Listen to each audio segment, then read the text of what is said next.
నువ్వు తనకి సపోర్ట్ చేయి. ఏం కావాలన్నా నువ్వే హెల్ప్ చేయాలి.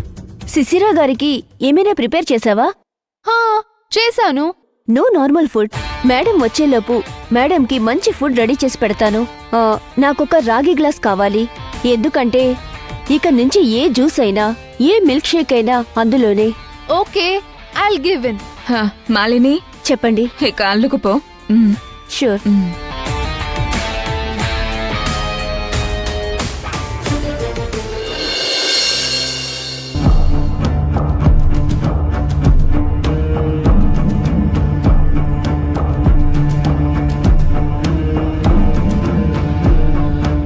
అయ్యో సార్, మీరెందుకు ఇక్కడికి వచ్చారు? ఏమైనా ఉంటే కాల్ చేయాల్సింది కదా. ఇక్కడికి రావద్దు సార్. మేము అప్పచెప్పిన పని గురించి మాట్లాడాలి. అది ఫోన్లో మాట్లాడడం కుదరదు. మీ ఆయన ఎక్కడ? ఆయన పనికి వెళ్ళాడు సార్. మీ పాప ఎక్కడ? ఆడుకోవడానికి వెళ్ళింది. అయినా మీరు చెప్పిన పని నేను చేశాను కదా, ఇంకేం కావాలి సార్? శివగామికి నిజం తెలిసిపోయింది. అవును సార్, మా పాపే చెప్పింది. తెలుసు. ఆ శివగామి ఇల్లు వెతుక్కొని వచ్చి మరీ గొడవ చేసింది సార్. పాప భయపడిపోయి ఆ అర్జున్ సార్ ఏం చేయలేదని చెప్పేసింది. శివగామి ఎంత దూరమైనా వెళ్తుంది. ఆ సంగతి మనం చూసుకుందాం. ఈ విషయం మీ ఆయనకి తెలుసా? తెలిసి చాలా గొడవ చేశాడు. శివగామిని క్షమించమని అడిగాడు. అయితే ఈ విషయం బయటపడితే మా పేర్లు కూడా బయటకొస్తాయి. అయితే మీ ఆయన్ని, మీ పాపని ఇద్దరిని చంపి పారేస్తాం.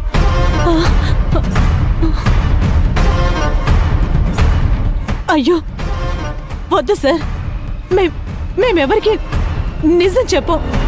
మమ్మల్ని క్షమించండి సార్. ఈ విషయం ఎవరికీ తెలియకూడదంటే మేమీ పని చెయ్యాలి.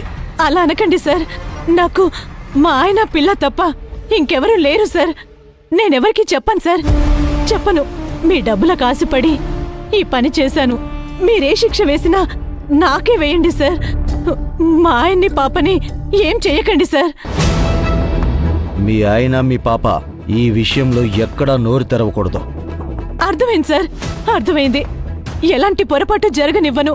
వాళ్ళు నోరు విప్పరు. పోలీసులొచ్చి ఎంక్వైరీ చేసినా నిజం చెప్పకూడదు.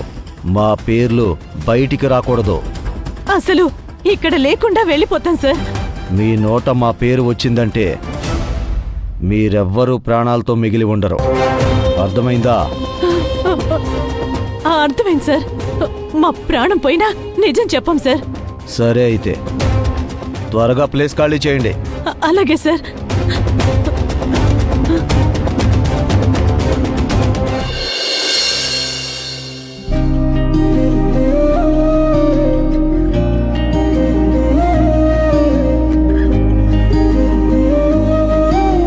శివగామి గారు, మీ వారి మీద ఏదో ఆరోపణ వచ్చిందంట. అవన్నీ తప్పు అని తేలిపోయాయి. అయ్యో, అలాగైతే మంచిదే. మీరు ఎక్కువ ఆలోచించకండి.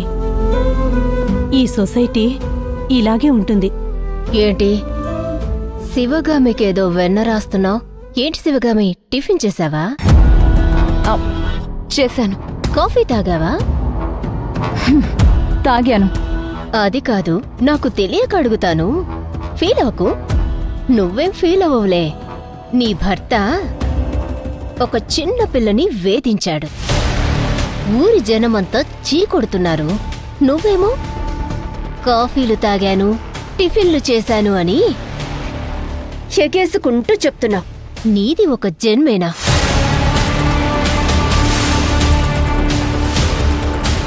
అయ్యో దీపా, అలా అనకు. నువ్వూరుకో.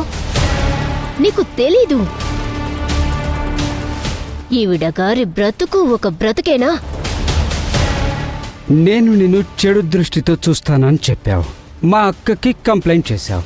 చాడీల మీద చాడీలు చెప్పావు. ఊప్స్. ఇప్పుడు మీ ఆయన చేసిందేంటో మరి. అది ఒక చిన్న పిల్లని వేధించాడు. అదెంత దుర్మార్గం, అదెంత దారుణం, నీచాతి నీచం కదా. చూసావుగా, వేరే వాళ్ళ మీద తప్పుడు ఆరోపణలు చేస్తే ఎలా ఉంటుందనేది. నాలాంటి అమాయకుణ్ణి నిందించావు. ఇప్పుడేమైంది? మాట రావడం లేదా?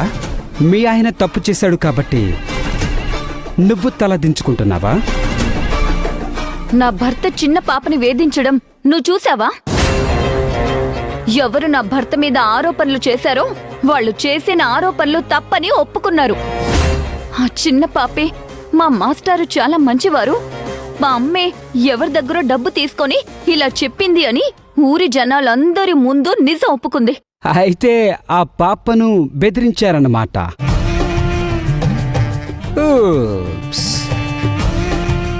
ఈ లోకంలో న్యాయానికి, నీతికి, ధర్మానికి స్థానం లేనట్టుంది.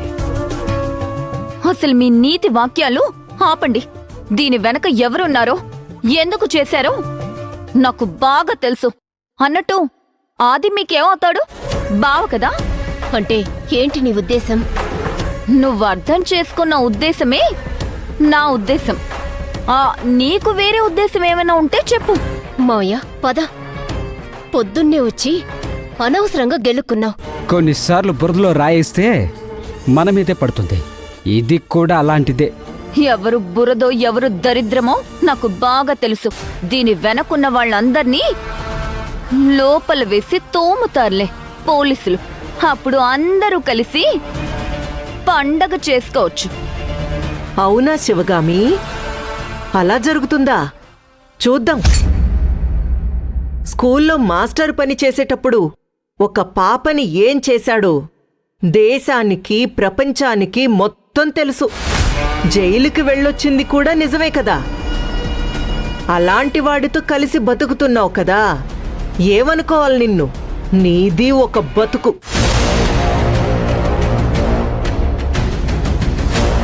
అసలు మీ బతుకులేంటో నాకు తెలీదా? మీరు ఎవరి తరపునొచ్చి ఇదంతా చేస్తున్నారో నాకు తెలీదా? అతన్ని మించిన క్రిమినల్ ఇంకెవరుంటారు? మీరు గురువింద గింజల్లా మాట్లాడకండి. హేయ్, ఎక్కువ మాట్లాడొద్దు, అర్థమైందా? నిజం నిప్పులానే ఉంటుంది, చివుక్కుమంటుంది. అర్థమైందా? ఇంట్లో పని చేయమంటారా, లేక ఇలాగే కూర్చొని కబుర్లు చెప్పుకుందామా? కావాలంటే మీకు కాఫీ పెట్టిస్తాను. కాఫీ తాగుతూ మాట్లాడుకోవచ్చు. ఇంట్లో కూరగాయలున్నాయా? ఉన్నాయి. అన్ని సరుకులు ఉన్నాయా? ఉన్నాయి. ఫ్రూట్స్ ఉన్నాయా? ఉన్నాయి. పాలున్నాయా? ఉన్నాయి. మాకు పెరుగు తినాలనిపిస్తుంది. పాలు తోడబెట్టాను. నాకు ఈ పెరుగొద్దు. వెళ్ళు, షాప్కెళ్ళి పెరుగు తీసుకురా. అది కూడా ఉంది.